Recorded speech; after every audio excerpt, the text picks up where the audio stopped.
تاجر رسالہ شہنشاہ ماہ نبوت صلی اللہ علیہ وسلم نے جب دعوت اور تبلیغ کا کام شہر مکہ المکرمہ میں اللہ کے حکم سے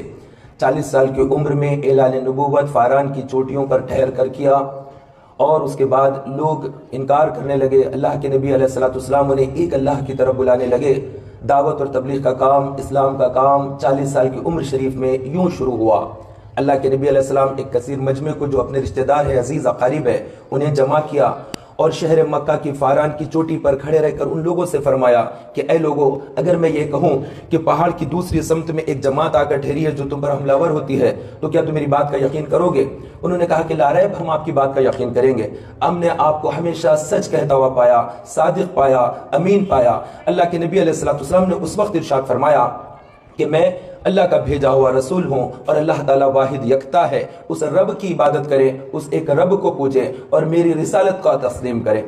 انہوں نے یہ سنا تو بہت زیادہ انہیں برا دکھا کہ یہ کیا بات ہو گئی،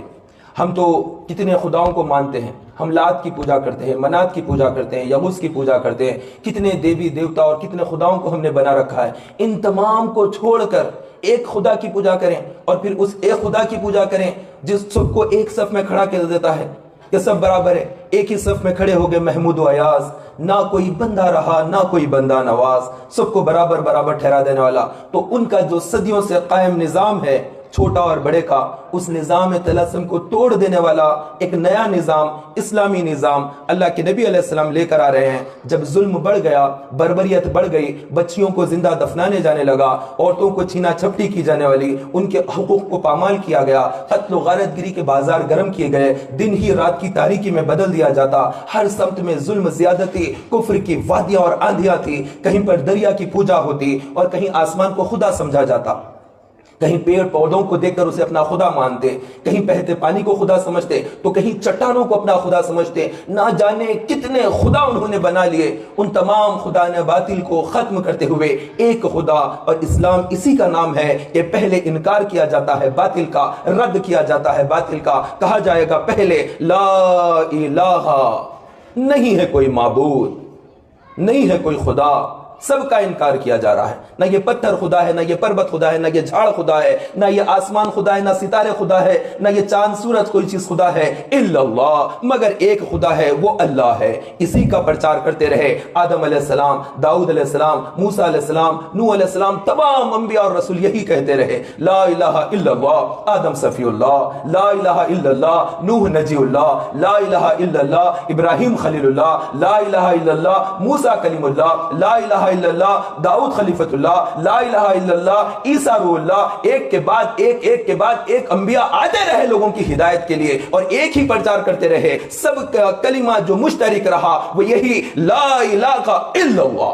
نہیں ہے کوئی معبود، نہیں ہے کوئی خالق، نہیں ہے کوئی جس کی عبادت کی جائے، پرستش کی جائے، وہ ایک رب ہے جس کی پرستش کرنا ہے وہ اللہ ہے۔ اور اس کے بعد پھر ان کا اپنا نام ہوتا، جیسے آدم علیہ السلام کے ساتھ صفی اللہ، جیسے موسیٰ علیہ السلام کو اللہ نے کلام بخشا کلیم اللہ، داؤد علیہ السلام کو اللہ نے خلافت بخشی خلیفۃ اللہ، عیسیٰ علیہ السلام کو اپنی روح سے پیدا کیا روح اللہ، تو ہر نبی اپنے اپنے نام کے ساتھ کلمے کا دوسرا جز مکمل کرتے رہے، وہ بھی رسول ہیں۔ اولو العزم رسولوں کی تعداد 5 ہے۔ سب سے عظمت والے آقا محمد رسول اللہ صلی اللہ تعالی وسلم، جو تمام انبیاء اور رسولوں میں سب سے افضل، ان کے بعد جن کا مقام اور مرتبہ ہے وہ حضرت ابراہیم علیہ السلام ہے، ابراہیم علیہ السلام کے بعد حضرت موسیٰ علیہ السلام، موسیٰ علیہ السلام کے بعد حضرت عیسیٰ علیہ السلام، حضرت عیسیٰ علیہ السلام کے بعد حضرت نوح علیہ السلام۔ یہ 5 اولو العزم پیغمبر ہے، اور ہر پیغمبر کا اپنا اپنا کلمے کا ایک جز لا الہ الا اللہ، دوسرا جز اس وقت کے اعتبار سے ہوتا، حالانکہ سب نبی ہیں۔ توجہ ہے، سمجھ آ رہا ہے؟ ایک چیز ہوتی ہے رسالت، ایک چیز ہوتی ہے نبوت، دونوں میں فرق ہوتا ہے۔ جتنے نبی ہیں وہ سب رسول نہیں ہوتے ہیں،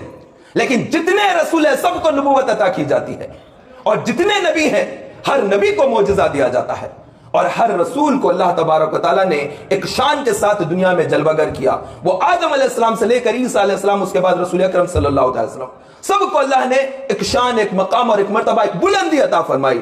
سب کو رسالتیں بھی عطا کی ہیں، کسی کو نبوت سے نوازا ہے، کسی کو رسالت سے بھی نوازا ہے، اور پھر اتنے ہونے کے بعد لیکن ایک کلمہ جو قابل غور ہے، سب کے ساتھ کیا آ رہا ہے؟ عیسیٰ روح اللہ، موسیٰ کلیم اللہ، داؤد خلیفۃ اللہ، ابراہیم خلیل اللہ، اسماعیل ذبیح اللہ، آدم صفی اللہ، نوح نجی اللہ، لیکن ایک ذات ہے جو اللہ کو محبوب ہے۔ وہ ذات کے لیے جب اللہ تبارک و تعالیٰ کلمہ پورا کرتا ہے تو وہاں پر کوئی صفت کو نہیں، خالص رسول کو لاتا ہے اور فرماتا ہے لا الہ الا اللہ محمد رسول اللہ۔ یہ ہے کلمہ، قیامت تک جو قائم رہے گا۔ وہ اور نبی ہیں جو وقت وقت کے دور کے لیے آئے ہیں، ایک قوم کے لیے آئے، ایک علاقے کے لیے آئے، ایک قلیل سی امت کے لیے آئے، لیکن جو قیامت تک کے لیے ہے، جو ہر دور کے لیے ہے، مشرق مغرب شمال اور جنوب میں جن کا کلمے کا پرچار ہوگا، جن پر نازل ہونے والی کتاب آخری کتاب ہوگی، جن کی سیرت امت کے لیے راہ نجات بنے گی، جن کا طریقہ اللہ رب العزت کا پسندیدہ طریقہ بنے گا، وہ رسول ہے رسول عربی محمد رسول اللہ۔ وہ رسول ہیں جنہیں اللہ رب العزت نے 12 ربیع نور کو دنیا میں جلوگر فرمایا، جب ظلم کی آندھیاں بڑھ گئی، جب اندھیرے چاروں سمت چھا گئے، جب ہر طرف میں کفر چھانے لگا، اللہ رب العزت کو انسانیت پر رحم آ گیا۔ اس بربریت کو ختم کرنے کے لیے، ظلم و جبر کو ختم کرنے کے لیے اللہ نے اپنے حبیب کو جلوگر کیا، تو وہ دن کی روشنی آ رہی ہے۔ محبوب کو اللہ تبارک و تعالیٰ نے پیدا کیا اور ان کا جو طریقہ ہے اس طریقے کو قیامت تک کے لیے پسندیدہ قرار دیا اور ارشاد فرمایا لَقَدْ كَانَ لَكُمْ فِي رَسُولِ اللَّهِ أُسْوَةٌ حَسَنَةٌ۔ اے امتو، اے امت محمدیہ، تمہارے لیے نبی کا راستہ، نبی کا طریقہ یہ بہترین نمونہ ہے، ایسا نمونے کو اختیار کرو۔ یہ میرا حبیب ہے، یہ میرا رسول ہے، ان کا انداز اختیار کرو۔ یہ کیسے چلتے ہیں،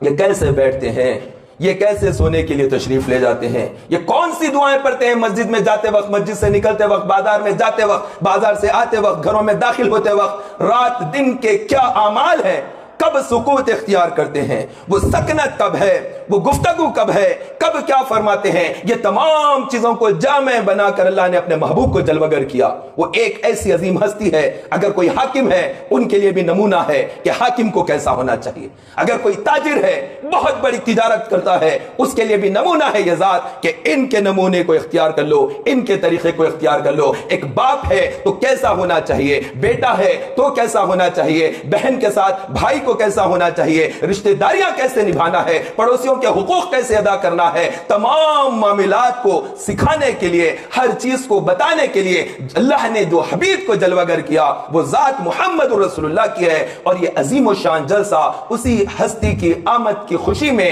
یہاں پر سجایا گیا ہے۔ ہم رسول پاک صلی اللہ تعالی وسلم کے امتی ہیں، ان کے آنے پر یقیناً خوش ہوں گے۔ اگر ان کے آنے پر خوشی نہ ہو تو پھر کس کی آمد کی خوشی منائے جائے، ان سے محبت نہ کریں۔ وہ کون ہے جس سے محبت کی جائے، وہ کون کریم ہے، وہ کون رؤوف ہے، وہ کون مہربان ہے جو ہمیں دنیا پر بھی ہم پر رحم کرے، جو قبر میں بھی ہمارے لیے آسانی کرے، جو حشر میں بھی ہمارے لیے آسانی کرے، وہ ہم سے محبت کرے۔ ارے وہ ذات ایک ہی تو ہے، ماں ہے، باپ ہے، یہ کب تک ہے؟ یہ جب تک زمین پہ اوپر ہم چلتے پھرتے اس وقت تک، اور جب قبر میں چلے جائے نہ ماں کام آئے، نہ باپ کام آئے، نہ رشتہ دار کام آئے، نہ مال کام آئے، نہ کوئی چیز کام آئے، وہاں پر اعمال کام آئیں گے، محبت رسول کام آئے گی، اور قبر میں بھی رسول پاک صلی اللہ علیہ وسلم کا دیدار ہوگا، وہاں پر بھی انہی کے تعلق سے سوال ہوگا، حشر میں جب اٹھائے جائیں گے اس وقت بھی انہی کے ساتھ ہمارا جمع ہو جانا یہ کامیابی کا ضامن بن جائے گا۔ اس ذات سے محبت کرنا ہے اور ان کی عظمتوں کو اپنے سینے میں اجاگر کرنا، یہی ایمان ہے، ایمان کسی اور چیز کا نام نہیں۔ امام احمد رضا فاضل بریلوی رحمت اللہ تعالی علیہ ایک بہت زبردست عاشق رسول بریلی کی سرزمین پر جلوہ گر ہوئے، اور انہوں نے کیا خوب فرمایا، ان کی محبت میں، رسول پاک کی محبت میں اتنا تڑپ کر لکھا اور اتنی محبت میں لکھا اور فرما دیا ان کی محبت میں کہتے ہوئے، وہ جو نہ تھے تو کچھ نہ تھا، وہ جو نہ ہو تو کچھ نہ ہو، ارے جان ہے یہ جہان کی، جان ہے تو جہان ہے۔ اور پھر